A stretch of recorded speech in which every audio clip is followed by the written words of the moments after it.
Then let's talk about the issues that actually matter to a lot of Americans, the top one being the economy.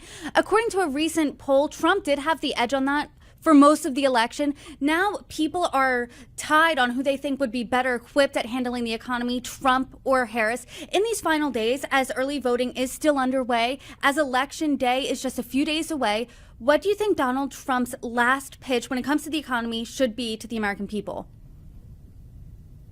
I mean, I think the pitch is obvious, is that Donald Trump's record speaks for itself. We had low unemployment, low inflation, we had a growing economy, and now we have double the inflation that we did 4 years ago.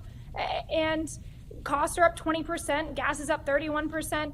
And Kamala Harris's real answer for that is that she wants to implement socialist price controls, which we know lead to bread blinds, higher poverty, and ironically higher costs. So I think that he does need to continue with that message. But as I said before, I think that the message pitching is kind of over, and it's going to come down to the nuts and bolts of politics. Both need to keep showing momentum, but these early numbers, I think, are the real indicator of what's going to happen on November 5th. Read the tea leaves here for us. What are you seeing as a Republican strategist? Anything you're seeing that's concerning you? What is giving you a sigh of relief? What does that look like?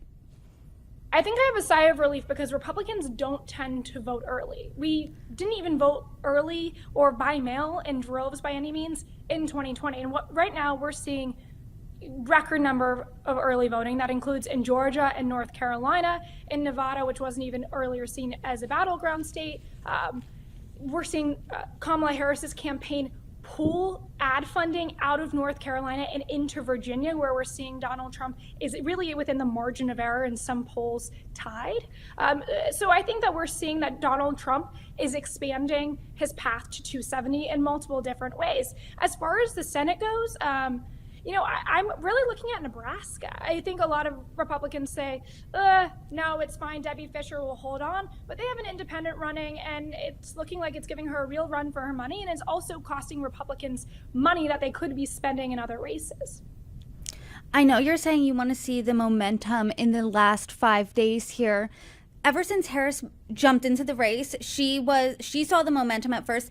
Then within the past month or so, the polls really stagnated. Both of them hit that ceiling. So what do you think Donald Trump, what do you think Republicans can do to get that momentum going again as we head into Election Day?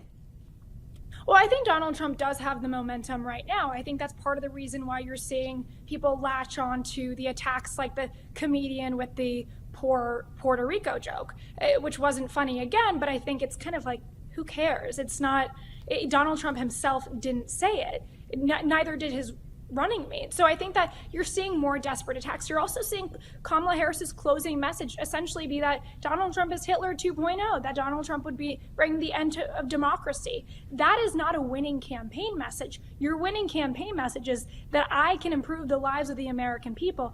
And when 60% of Americans say that they want change, you need to tell the American people that you're the change agent. And we didn't see that from Kamala Harris last night, and we haven't seen that from her for weeks. She really started this campaign saying it was a campaign of joy. We have not seen that for weeks now. Polls are neck and neck, as we've all indicated. This is coming down to those battleground states. So on election night, where are you specifically keeping your eye out on? And do you think it's going to be that tight of a race as all polls are indicating, as everyone's saying? Or do you think it's going to be a more decisive victory one way or another? I mean, right. Almost every battleground state is within the margin of error. It looks like Donald Trump will likely hold on to those Sunbelt states, especially kind of those new indicators with North Carolina, that's edging more towards Donald Trump, Nevada edging more towards Donald Trump. So what am I looking at? I'm looking at Wisconsin, I'm looking at Michigan, and I'm looking at Pennsylvania, especially Pennsylvania, because that could be the real road for Kamala Harris. Do I think Michigan? I think a lot of Republicans look at that and see real opportunity there, especially with the Senate, especially for Donald Trump, given that he's gotten these massive endorsements from the Arab American community. Those 100,000 voters who sat out in the primary and did not vote for Joe Biden. Of course, Joe Biden's not on the ticket, so is that still a factor? It's yet to be seen. I personally think Michigan might be fool's gold for Republicans, and that a Wisconsin or a Pennsylvania Rust Belt grab is more likely. And so basically what you're saying is you don't think all three of the blue wall states will go one way or another. You think that they could be separate, one Republican, two Democrat, vice versa? Yes, that's right. So I do think that, but the path to 270, if Donald Trump maintains that entire Sun Belt, then he only needs one. But if Kamala Harris, say she gets Georgia or she gets North Carolina, then that path to 270 becomes more difficult for Donald Trump if he doesn't grab more than one of those Rust Belt states.